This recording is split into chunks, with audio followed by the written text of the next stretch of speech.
Hello, hello, and welcome to the Color Whisperer Show, where we talk about all things home and healing.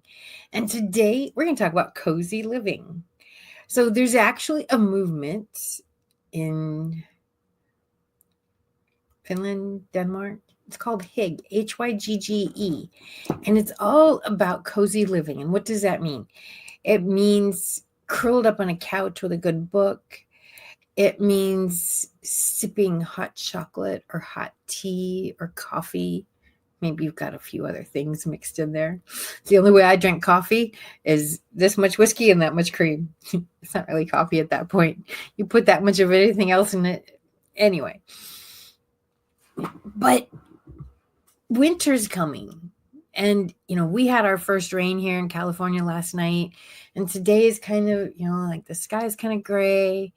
And it's chilly. Okay, for us, chilly is different than the rest of the world. Chilly, I know, but it's chilly. And when it's rainy and when it's cold, you just want to curl up with a blanket, get something hot to drink, watch movies, or read a good book, or listen to a good book. And it makes us want to slow down.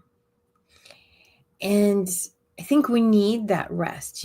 Summer's all about go, go, go. Autumn's go, go, go. And we have a lot of holidays this time of year too. So, like right now, a lot of people are gearing up for Thanksgiving. Maybe you're already started Christmas shopping, setting up for Christmas. This time of year can get really crazy if you let it. And it's so important to have some time where you are just resting. And I think we need that anyway. It's so important to our psyches. I know I tend to get wound up. It's very easy. And then I sit down like, okay, you know what? I accomplished this today. I love to write lists. I'm a big list maker. And I don't do it on the phone. I've seen the apps and like you click a button and it's like it's done. And like that doesn't have, old school. But crossing off the list and at the end of the day, and it's like, I think I don't like what's on the thing because like I like to see the things crossed off because when on the apps, what it does is it just disappears. So there's still just the list of things to do. It's cool that you don't see, it's easier to read, but I like to see what I've accomplished during the day. That's big for me. And then I can sit down and relax. I can look at the schedule. I'm like, okay. And sometimes I'll go through the list. I'm like, okay, well, this isn't going to happen today or tomorrow. I'll put a day on it. And then I can organize that way. But it's so important for us to have that time to rest. And it's a great gift we can give to ourselves. Everybody says meditate. Okay, I shouldn't say everybody. There's a lot out there meditating, yes? And meditating is very important. And let's face it, a lot of people have trouble meditating. There's a lot of reasons for that. Some people just need the noise. And it's not so much needing noise, it's that they're accustomed to a certain level of chaos. So, for instance, I grew up in a family, 5 people. And there was always something going on. Always something. You never knew what the next phone call was going to bring. There's always people coming over and, doing visiting. And, there's always something going on. There's 3 kids. There's always something happening, right? There's always noise. Well, my ex, he was an only child to a single parent. And he was a latchkey kid. So he grew up in silence. His grandmother did a lot to raise him. And his grandfather spent a lot of time away from the house. And so it was just the 2 of them. So he grew up with a very different level of noise in the house. And that really became very clear at different points in our marriage, because for me, I didn't like the silence and he needed the silence. So we had to compromise on that. It's like, where do we find the peace? How do we each find peace? And, when you have a bunch of people in the house, you don't really get moments of quiet very often. And when you do, they're very special, right? And his personality type needs more silence than my personality type. My personality type needs a lot of stuff going around. So neither one of them is right or wrong. It just is acknowledging what do you need, knowing yourself to know what do you need is very, very, very important. So meditating can be walking. It can be singing. It can be, some people do dishes as a meditation. They have rings that you can walk. Mazes, what are they called? It's not called a maze. Oh, my brain just blanked on it. But where you're just following these stones around. You're just following these stones around and around and around. And sorry.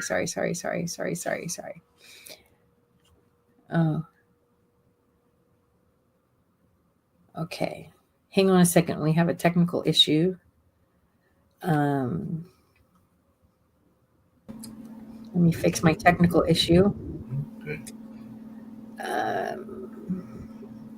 So anyway, it's very important to take this time of year to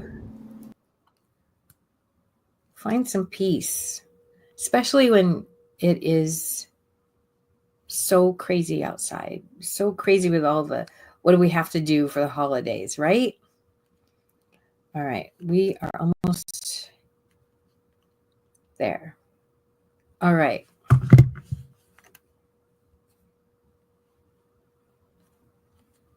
Okay, I think we got our technical issues. We have a guest today, but she couldn't get in. So we are, I think we got it fixed. So we'll see. We'll see if we have her in a minute or not. We'll see if it's locked in a minute or not. But you were talking about the notion of comfort and everything along those lines. And as I think I told you the last time we were on, my aunt was going to have her birthday gathering, and we had that birthday gathering because all she wanted was fun, fellowship, and food. She's actually fighting a little bit of a cold, but she's doing well. But she got exactly what she wanted, which is a simple party. But I think we had somewhere between 40 to 50 folks, the majority of them on her side of the family, which would be the same side as my mom, which is the Lynch family. But my cousin deliberately invited some of her exes, well, not her exes, but her late husband's side of the family as well. So some of the Walkers were there as well because she was a very much an important part of their life also, even though Uncle Randy has passed on and everything. But it was definitely some good conversation in that way and all along those lines. And I definitely believe in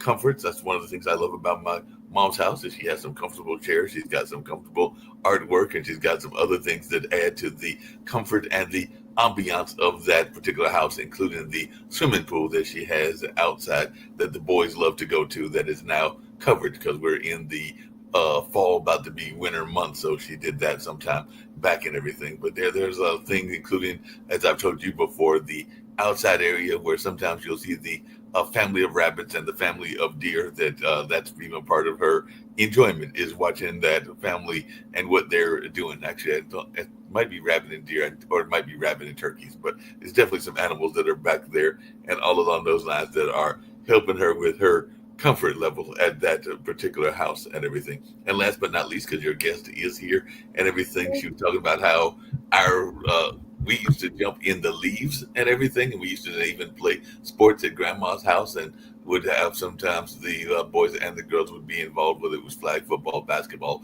or whatever. But she was talking about how she remembers us or some of the kids jumping in the trees and in the leaves, and she noticed that her neighbors were jumping in the leaves as well, because that is a fun activity that particularly kids in the South like to do, because you rake the leaves up, which make a nice big bundle. And sometimes one of the fun things, even though it's not that fun for the person that just did all that raking, is you jump in them and it kind of gives you that soft landing. And then, of course, you've got to rake them back up and all along those lines. But it is a fun activity, particularly for young kids to do, as we know that they like to do things that are don't always make sense. But it is fun to just jump into that bundle of leaves. But I'm going to pop out of the area and you can introduce your guests, and maybe I'll pop back later. But that leaf jumping can be fun. So we were talking about cozy living and savoring the moment.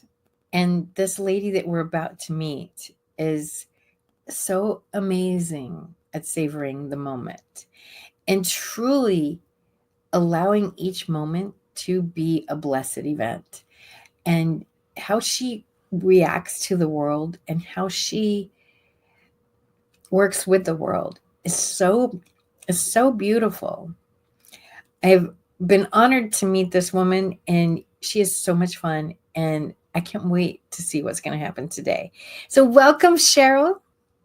Thank you, my good friend Jeanette. And, despite that technical difficulties, here I am. And Yay! I love how you introduced me, because, I in savoring the moment, we just open ourselves up to pure, I want to say, magic, and power. It's the power, like Mark was just saying, like rolling in the leaves, right? I remember doing that with my kids, and I just want to say how much I was looking forward to spending time with you today. Oh, I'm so excited to have you here today. We're going to have so much fun. So let's talk a little bit, because what you do is very unique. I just want to spend a couple minutes of, who are you as you're a reverend, you're a life coach, you're an intuitive coach. How did you get into this? Tell me a little bit. Well, I came into my work kicking and screaming the whole way. It was not on my radar at all. And, when spirit comes knocking at your door, it's in such a way that you, as you know, right? You have to listen. So that's what happened to me. I was working happy dappy in the corporate world, and one day just had this sudden thirst and desire to learn everything I could. What did it mean to be intuitive? What did it mean to be psychic, even though that was kind of against the way I was raised in terms of, the church, etc. But as I explored my relationship with God, I realized that God would never lead me astray. And so as I listened deeper to the voice, I had to have the courage. I teach a course called Embrace Your Inner Pirate to really listen to what I felt was important for me, even though it might have disagreed with other people or other organizations. And at the end of the day, 30 years later, coming to the realization that the oneness that is seeking us, we are also seeking.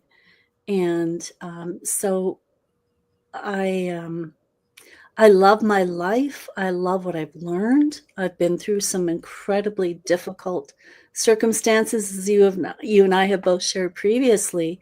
The courage and the resilience that it takes to stay true to your own heart, even when it literally feels like it's breaking. And so I love working with people who are really keen to embrace this deeper meaning of life, because it's so much more than we have been taught, or so much more that we've settled for. And the healing that has taken place in my life and with my family, it's so amazing, the close relationships that I have that at one point seemed impossible or difficult to heal. So I'm very grateful and very impressed with the power inside of us. You hear these statements of the unstoppable woman. Well, with God, all things are possible, and that is us. So that's why I love I love the exploration of the adventure. I wonder what's going to happen next. Yes. Yes. I'm very intuitive as well. And You I are. find it interesting that a lot of people go, I've had a few people, oh, you're a whisperer. Well, you're talking to the devil. And I'm like, I'm not talking to the devil. First of all, whispering is not, there's a lot that goes into whispering that has nothing, that's science related, it's not, but the healing I do, it's all done with unconditional love. And I have seen ghosts, and I have had psychic moments. Everybody has had psychic moments. We've all had that moment where you're thinking about somebody and then they call. And you're like, oh, I just was thinking about you. Well, that was because you were tuned in, right? And there are people that are very afraid of this and oh, well, but these same people will say, oh, God told me. I'm like, wait a second. You do it and God told you, and I do it and I'm talking to the devil. Like, that doesn't make any sense. And absolutely. Yeah. It's intuition. It's listening to that quiet spot. Years ago, I was in a Bible study group, and the lady who ran it, I forget her exact words, but she basically said something to the effect of, I don't see God in my life.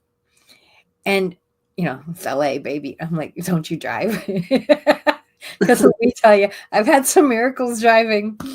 But really, I see God. She lived, the view out her front window was this gorgeous mountain. I walked into her house that day and I went, oh, look, her flowers are all blooming. Like, this is how God talks. God doesn't talk in the burning bush. Like, that's only in the Bible. He talks in these little quiet murmurings, and we have to be quiet, going back to that cozy living and that we have to be quiet in order to hear him, because he doesn't shout. When he does, you don't want him to shout, really, because that's when, you really don't want him to shout. But he doesn't shout, like there's no burning bush. He'll take things away from you that don't belong. Mm-hmm. But when he whispers, and we got to be quiet to hear the whispers. We do. And those are the most profound moments. And those are the moments that help us understand what's happening. It's beyond the intellect. It's the love behind everything. And, when I first went through my experience, my mom was mortified. She says, Cheryl, what's happening to you? And I said, God's working through me in a different way than I expected. Yeah. And in the beginning, it was really hard for her. And as she made peace with, I'm her daughter, and we had many discussions. And so at the end of the day, it's all about love. And, that's where I think, especially today, I love the theme of being cozy. And the fall is such a quiet time to really savor the fact that, number one, I'm alive. Number two, what am I going to do with that aliveness? How am I going to keep it nurtured so that it can share? And we all go through our ups and downs. And I think the important thing is it's funny, I have to tell you this story as a ghost whisperer. You're a color whisperer. I worked with a client who was a designer like you. She said to me, Cheryl, you're a soul whisperer. Yes. And I think that's what we're up to here, because we find comfort because we're going back to home. Home is the soul. And God, our perceptions of who and what God is, I think, change when we look at the perceptions of who and what we are, because we are expressions of this grace and this love and this beauty and this strength. Yes. When I had my miscarriage several years ago, I was very angry at him. Mm-hmm. I was like, I'd given up on having kids, and I was like, okay, why did you give me hope and then take it away? Like I didn't even get a heartbeat. It didn't go very long. I didn't even get a heartbeat. So I was like, why are you teasing me? And I was really angry for a while. I still believed in him. I still, there's still a blessing. And then a few weeks ago I had a car accident, and seriously, but for the grace of God, am I here? Because a split second, a foot different, and I wouldn't be here. And I think that we take for granted that there's tomorrow. And why aren't we living our best life? Because, I've got years to do that. No, we don't know how long we have to do it. We have to start creating, what's our legacy? What do we want to leave behind? It's something we have to look at every day. And I mean, I'm guilty of it too. If I got this list a mile long, and what do I do? And sometimes okay, creating my legacy doesn't make it on the list, but, it is so important that we take the time that we do have, tell our friends, tell our family that we love them, let them know, hey, most people, they don't really say all the words until they get to the funeral. Then you go to the funeral and people are standing up and saying, oh, they meant this to me, they meant that to me, da da da. And wouldn't it be much nicer if we could get that while we're alive? Like, how much better would we feel if we knew how much support we had? I mean, lots of, nobody would show up at my funeral. We get in those depressed states, right? It's like, oh, well, nobody cares if I'm alive, da da da. But then, if you could stand up and I'd like to think we get to view our funeral so we could see all that. I'd like to think that. That seems fitting, doesn't it? And to be able to hear that praise of how many people's lives you've touched. I call them God moments. I think you have another word for it that I forget right now, but it means very something similar. And we never know when a simple gesture is going to change somebody's world, and then the other person doesn't tell. And I think that that's a really important thing in creating more humanity in the world, to let those God moments be known. So tell me what your phrase for that is, because I forget. Well, when you and I first connected, I was just drawn to the joy and the light and the creativity within you. And I'll never forget this, because we just met, and I said, wait just a minute. We need to experience a soul savoring here. Yeah. And just savor the soul. And I'm so glad that you're still here, that I just met you. I just love who you are and what you represent. And where's my easy button? I had it out. Okay, so you got to give the backstory. I got to give the backstory with this. So I meet this amazing woman on this new networking organization we belong to, which is incredible. Got to put a plug in for them because they draw the best people. MPN. Yeah. And my personal network. It is amazing. Oh, it's as a heart-centered leader or entrepreneur and wanting to change the world, yeah, you got to check it out. So Jeanette and I meet the first time, and her energy's just jumping off the screen at me, and I'm going, I got to meet this woman. And from the time we connected, it was just like joy exuding. So that's when I know that, I've met someone who is letting love lead their life. And and we shared some really hard moments that we both had, and how it changed us, and how it really calls us to this true meaning of life. And I really encourage people to, pre-write your memorial, because it'll help you understand how precious you are. And if you've not taken time out to enjoy and appreciate that preciousness, then you've missed the point of your life. It's that simple, right? So we were talking about how complicated or difficult we can make life, when really it's actually very simple and very easy. So one day in the mail, a couple weeks ago, and I'm having a moment. I'm having one of those days, right? And I'm going, oh. So I go up to check the mail, and there's an easy button in the mail, sent anonymously. And I'm going, oh. And it was a profound moment and a gift of literally the universe saying back to me, Cheryl, remember? So I had no idea who sent this, because I speak to everybody I know about how can we uncomplicate our lives and make them easier. And we were chatting one day, and he said, did you get your easy button? And it was like, so these gifts that we can share with each other because we've embraced this sumptuousness inside of ourselves. Like, that's, to me, that's the meaning of life. Yeah. And thank you, You're because welcome. because to have that be returned was just like, thank you. I needed that little lift that day. You know, and it was just like, I asked you for your address while we were talking, because I'm like, I gotta send her an easy button, and I didn't know, like, Amazon is funny. Like, I didn't know if it was going to show my address or not, but then I didn't hear from you. I'm like, okay, it didn't show. Because I would have heard from you if it did.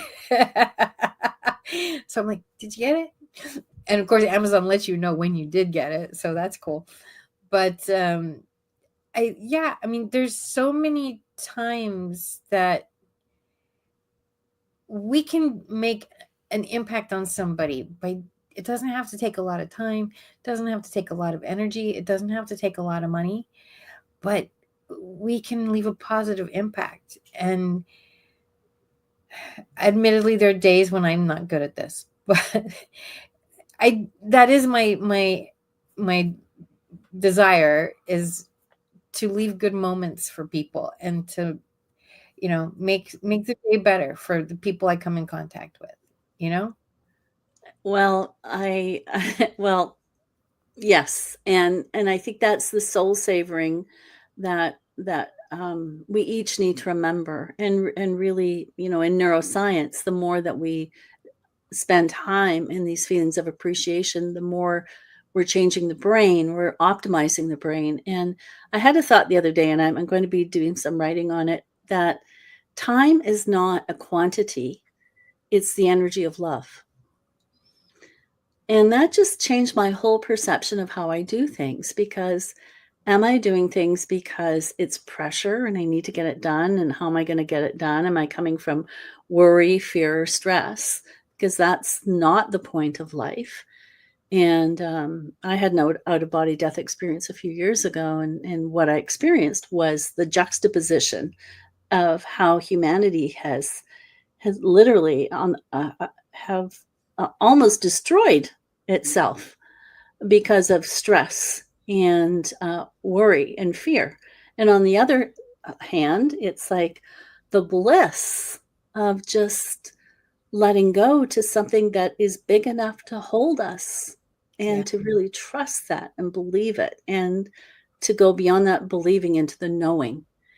And so it's a real journey. And that's where I'm very grateful for meeting you, because it's nice to know that there are people that are such conduits of this love, even though they could have rightly used different experiences in their lives and become very bitter. But you didn't. Well, I've always used the song Tub Thumpin' Chumbawamba. I get knocked down, but I get up again. That's a drinking song, and I don't drink that much, but I get knocked down, but I get up again. Like, you ain't never gonna keep me down. I mean, and that is, when I get like, oh, got knocked down again. You're never gonna keep, Another one was, was it Matthew Wild, I think, Never Gonna Break My Stride. Yeah.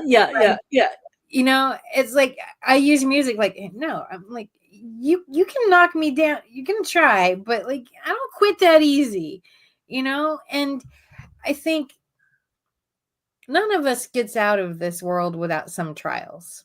Mm-hmm. And what makes you who you are is how you react to them. there are some people that, you know, XYZ happens and then, you know, oh, I'm a victim for the rest of my life. Well, no, you're choosing that. Why would you choose to be a victim? You know, there's a lot of unconscious stuff that happens anyway, but why would you consciously choose that? It doesn't make any sense. And so, you know, my mother, she had polio when she was little. She never said the word can't. So I grew up with, you know, you don't say can't. And I grew up with, I get up again. You know, my mother actually, when she was in school, they took her out of regular school and they put her in a school for polio. I don't know what's the right word. People who had polio will use that. And one of the tools that they taught her was how to fall down. And so she was probably 9, 10. It took her a while to learn how to walk again. And they would literally take all these children of different capabilities and they would teach them how to fall down. And then they would literally push them. Now, Wow. I don't know that you could do that in today's world, but for my mother, it was an incredible skill and one that she used throughout her lifetime. And I saw her fall a few times and she didn't get hurt. And she said, well, that's because I know how to fall. They taught her how to fall. And it literally did save her. And there was one time that she fell and she got really bruised up. And I'm like, I think you're lying to me, Mama. I don't think you fell because I've seen you fall. And that's a story that remains to be the truth to be told if there is a different truth. But, you know, it was just, I've seen her fall enough times that, and she knew how to fall. So there's an element of being the right preparation can help you get back up again and can help you not be so hurt. And by doing the savoring, by having a good relationship with God, by knowing your own strength and your power, it's that teaching you how to fall so that you can get up again with more ease the next time. That's a profound metaphor and a very important one because I think right now, considering all the change we're going through, it's so important to make the decision. And this is where I appreciate the book, Power of Decision, which has really impacted my life. The power of decision is such that you make an agreement with yourself and you practice the personal integrity to uphold that agreement. Because at the end of the day, I think it comes down to each one of us doing that because that's what affects the quantum field. Yeah. And so, and it's like, well, the power of thought, you know, it's very simple. What I think I create. So is this thought empowering me? Is it making me feel alive? If it's not, then it's time for a course correct. And that's why I love, you know, the work that you and I do, because really it's about bringing comfort and faith and strength to the parts that can feel a little wonky or weak. And can we start having a little bit more fun with them too? because there's an invincible power here we all are tapped into. So let's decide to use it and use it well and use it to grow and to heal the hurt. Yeah. So it's coming up on the holidays. So people are going home for Thanksgiving or for Christmas. They may be seeing family they only see once a year. Maybe there's strained relationships. Maybe strained relationships will happen. You know, everybody's stressed from all the to-do list. So do you have any tips or do you have any methods to Absolutely counteract all of that? Yeah, absolutely. Because especially Christmas and Thanksgiving, because so here's my first tip or tool. You're not your past. Mm-hmm. Stay in the present and what kind of present do you want to create? Because these holidays will bring up memories from the past, and if they're not pleasant, change it. You're not that person back there, and nor should you entertain the hurt. And this is where hurt can be insidious. So there's a beautiful phrase that I have really taken to heart, written by a man called Peter Michelson. He's in the States. He's where you are. And he said that we have an unconscious collusion to stay in suffering.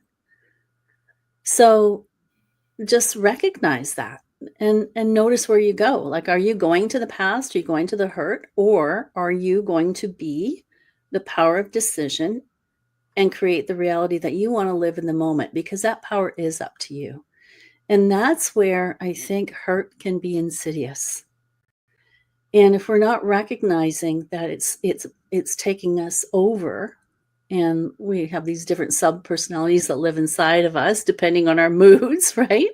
And it's like, oh, isn't that interesting? 10 seconds ago, I was remembering a past hurt. In this 10 seconds, I choose to make this Thanksgiving the most amazing experience I've ever had.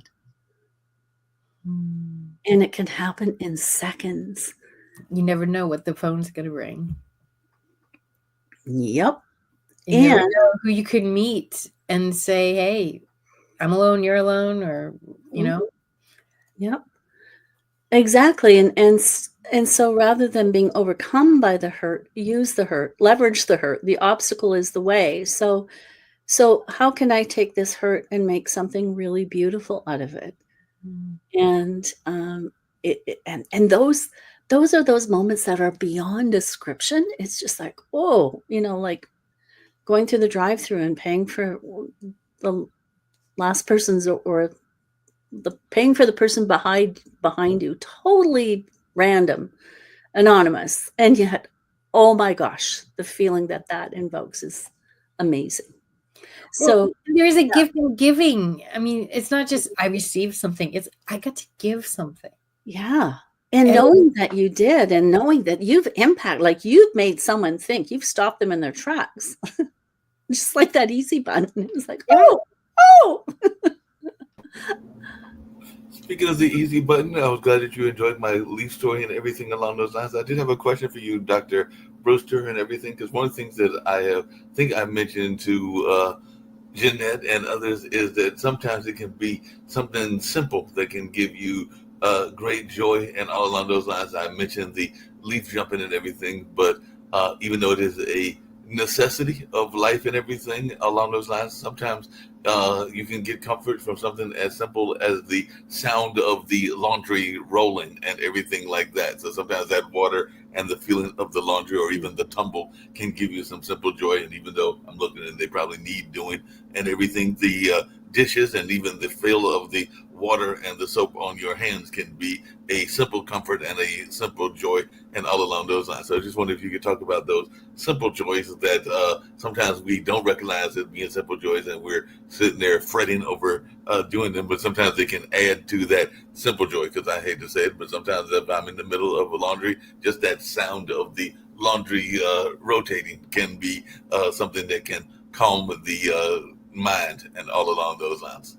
Yeah, and those are brilliant examples. I love what you said, because and I do this. I keep a joy journal, and I'll just jot down like little things like that, and then over time, when you see how rich and amazing those experiences are, I think we're really embracing the power that we do have, that the autonomy that we have, and something as simple as that can actually be life-changing, especially over time.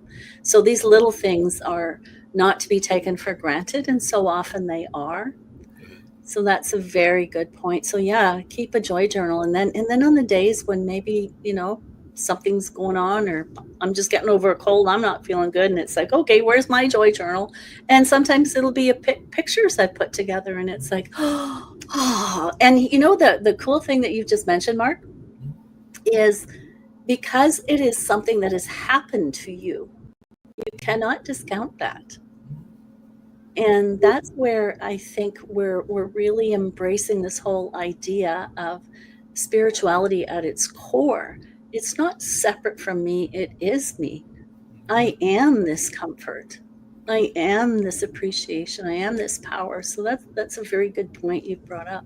And before I turn it back over to you and Jeanette, along those same kind of lines and everything, I had told Jeanette last week that my aunt was celebrating her 80th birthday, and she wanted a very simple birthday. She just wanted food, fellowship, and friendship, and all along those lines. And definitely, she had that. And here, her and my mother, actually, it must be a lot going on both coasts, because I'm on the East Coast here in North Carolina, and they are both her and my mother, so the two sisters of the three living sisters now, and I don't know what the third one is, but the two of them are fighting the cold. But in talking to them, they were both reflecting on last Sunday and those moments of joy of watching the family members talk to each other, enjoy the food, catch up with each other, because some of them hadn't seen each other for a matter of months, or maybe even in some cases a year or two, and everything. And those simple joys were probably helping them in their healing process.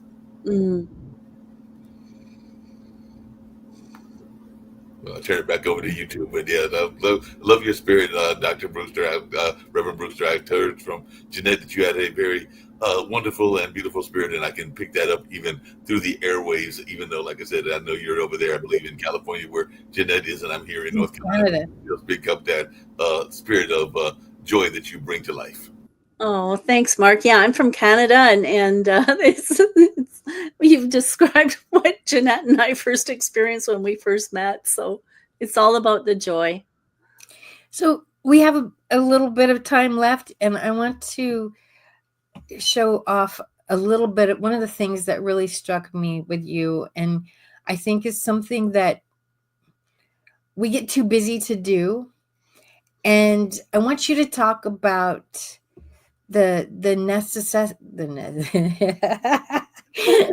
necessity of savoring, what that means, and like how to do it, because that's one of the things that, to me, I see the joy really spark in you, and it is something that we forget. We get busy, and it's such a huge element in creating joy in our lives. So absolutely. So in this moment, yes, in this moment, to breathe and welcome this precious moment in time, and to welcome how wonderful it is to even have the awareness of savoring. Mm. And what does savoring mean? Soul savoring means I'm just going to slow down. I'm going to pause and give myself the chance to just be. And in that beingness, appreciate that I am alive. And I always invite people to consider that at one point, your expiry date here on this earth will be up. So enjoy it now. And also, because I did have that out-of-body death experience, and I was told, you've got a second chance, come back. And these are the words I was told as I came back was, whatever you do, Cheryl, do it with love. Otherwise, you've missed the point. And to invite the sweet savoring, and no matter what you do, to just take that moment before I pick up this phone to phone my person. I'm just going to spend a few moments in love here. Love the fact that I can even phone them. Love the fact that they're alive. Love the fact that I'm alive. Now, what would happen if every time before we phoned someone, we did that? Oh my God. And especially in business, because I look at business as being a spiritual vehicle So am I phoning them for a transaction, or am I phoning them because there's something really special about my business that I got to share with them? So I'm honoring them with my business, filling a need that they have. And on the same hand, really appreciating that in the infinitesimal number of possibilities, that particular person is the one I'm meant to connect with in this moment. Neil deGrasse Tyson talks about how we're born, we've got something like a 10 billion chance of even being born. And he says, do you know how lucky it is that you even get to die? Because how many souls have not even been born? And that just really touched my heart. And it made me realize the significance of this profound opportunity and responsibility that I have to really honor the preciousness of my own life, to not take it for granted. And then to meet someone like you where we can just go, and I just invite everyone who listens to this podcast. You're changing the world every single time you take a moment to just pause and savor your soul. Because when you do that, you will be savoring the soul of others. And that's what we need, are souls that have remembered to savor themselves. Otherwise, and I've done this myself, otherwise it's too easy to burn out. Oh, absolutely. We can be real givers. And so there's, with the soul savoring, it keeps you in the integrity of what love really is. And as women, we can give so much, right? And so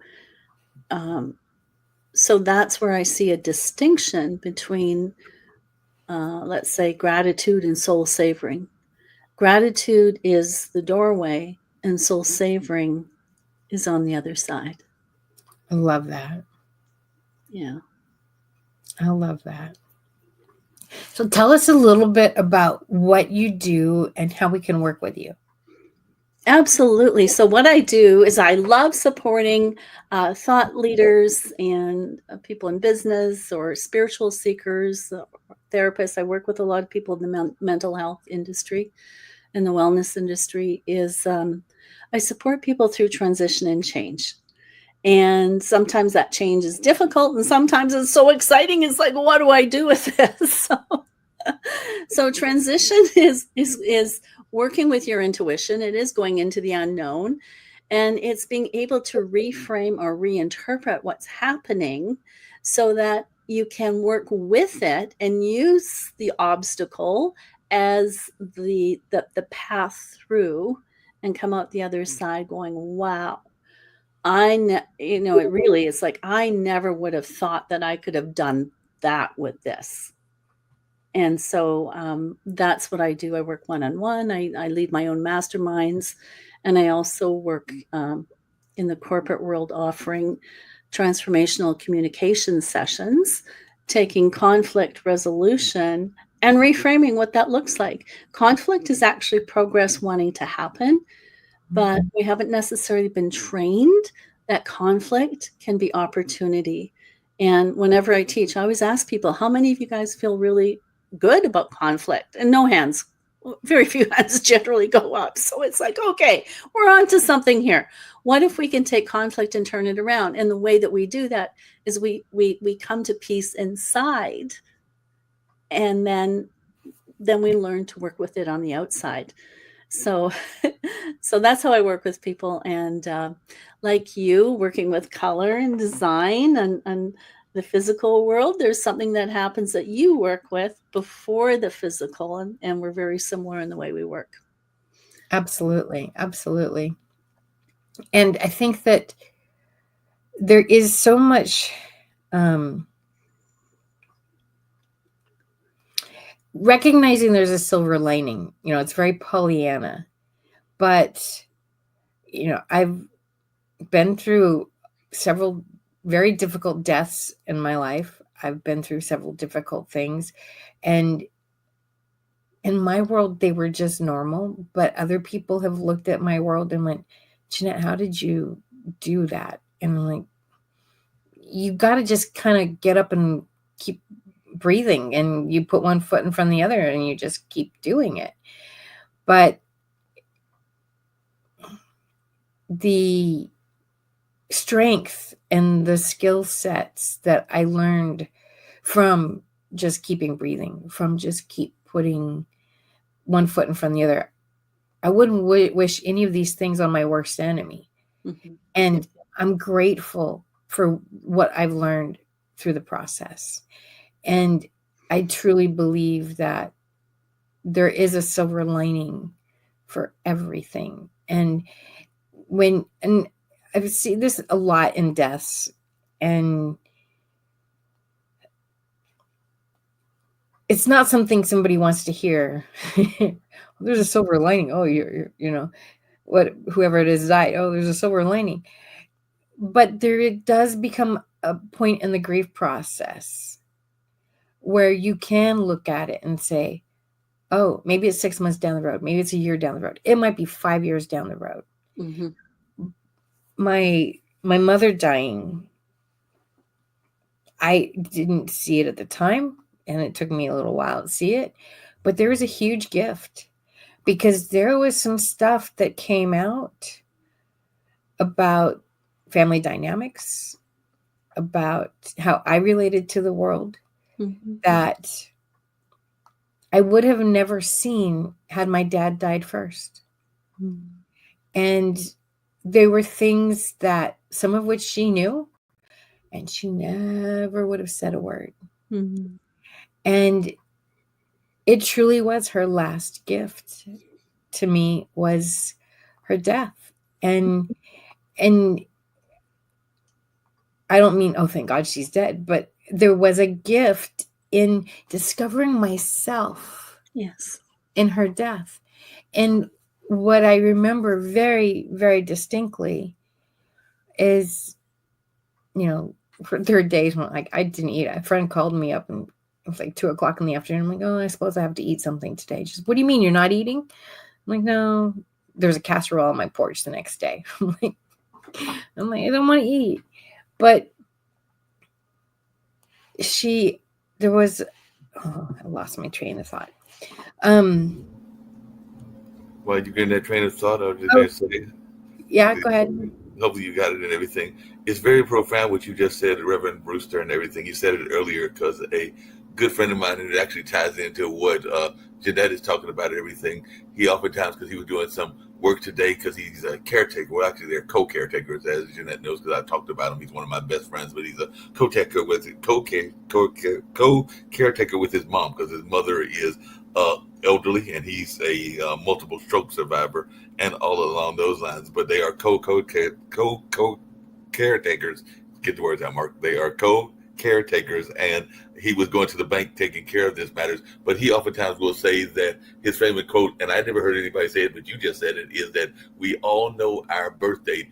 None of us know our end date, and all along those lines. So that is his favorite quote, is that we all know our birth date, but none of us know our end date. So we need to live life to the fullest while we are living, is kind of what my friend Ray Pascal is kind of encouraging us to do, because we all know that birth date, but none of us know what the end date will be, except for the powers that be above. Yeah, and thank you, Mark. That just so ties in what Jeanette was talking about, and when that end date comes, the learning that comes with it, we have no idea how we're going to react or respond. None. In fact, I just helped a client who 2 years ago, her husband passed, and she just went into it, hit her just this last week, and we had to really spend some time and dig deep. And to go back to what you were saying, Jeanette, is I so appreciate that, if we could just take a step back and look at our lives like a canvas, right? And we're painting these pictures.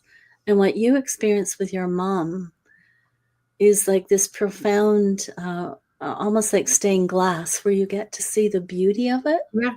before, during, and after the fact. Does that kind of capture what you were?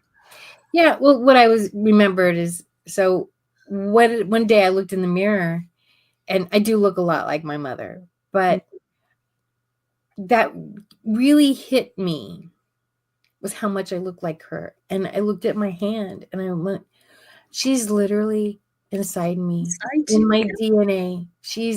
I am part of her. So she didn't die because I'm still here. Exactly. And so this is one of those sweet savorings. Can we just take this moment and imagine all the ancestors, and we're the ones who've arrived at the other side. And it's like we're saying to our whole lineage, you did it, you made it. And we take the best, and we, this is not Pollyannish. It might sound like it, but I would be a defender for Pollyanna any day, because Pollyanna is grit. Oh, yeah.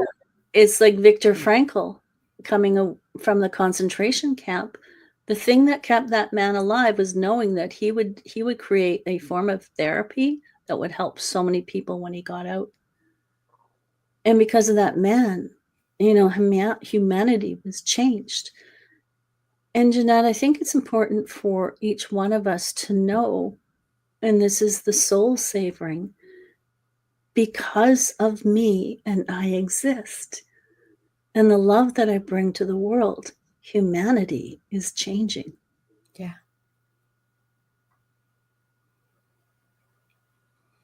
And I felt that, as will every person that hears your beautiful podcast with your amazing heart that took all of this pain and worked with it like an oyster and the pearl.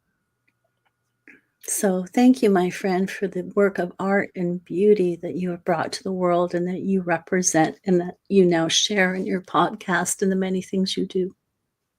Thank you so very much. I've enjoyed having you on today. I knew we were going to have a blast.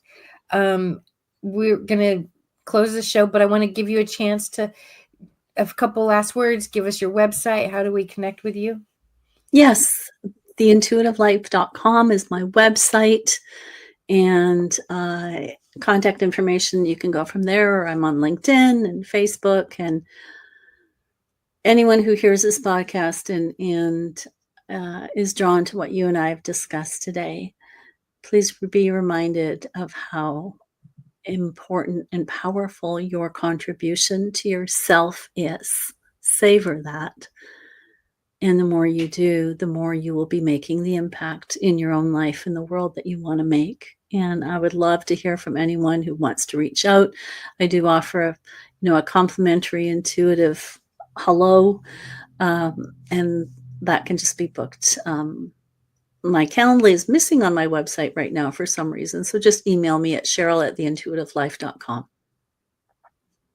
Awesome. Thank you so much for being on today. Mark, do you have a question?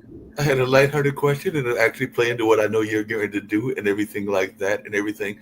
But I remember that when, speaking of ancestors, when a good friend of mine was living, Baba Chuck Davis and everything, he was a well-renowned dancer and everything. He used to enjoy a good meal, and he used to enjoy some good savory desserts. He had certain desserts that were his favorites, and all along those lines. So even though, like I said, none of us will know till we get to the end time, I would just run in, Reverend Cheryl, if you think that sometimes, even though they're not here, that some of our ancestors are getting to enjoy the food that they might have savored when they were here on Earth, and all along those lines. Because we're going to go out with Kendu Spice, and there are some delicious food and everything. But I just wondered if you thought that the ancestors as spirits got to enjoy some of the foods that they enjoyed when they were living.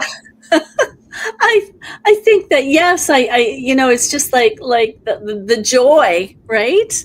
It's like this connection that we have with them is And I don't know why, and I hope I just I have to say I love the American accent and the foods and especially a down south accent, and it's just like, oh, there's I do improv and there's these parts that come out of me in improv and it's like, where did that come from? I don't know. I must have an American in my ancestry somewhere. But I would totally agree with that. And we are a multiverse. Let's enjoy the like as Jeanette was saying, it's just so much more than what we think. So let's have fun with it. Yeah. Did you see Ghosts? Do you watch Ghosts? So on Ghosts, they can smell the food. Yes. They can't eat it, but they can smell it.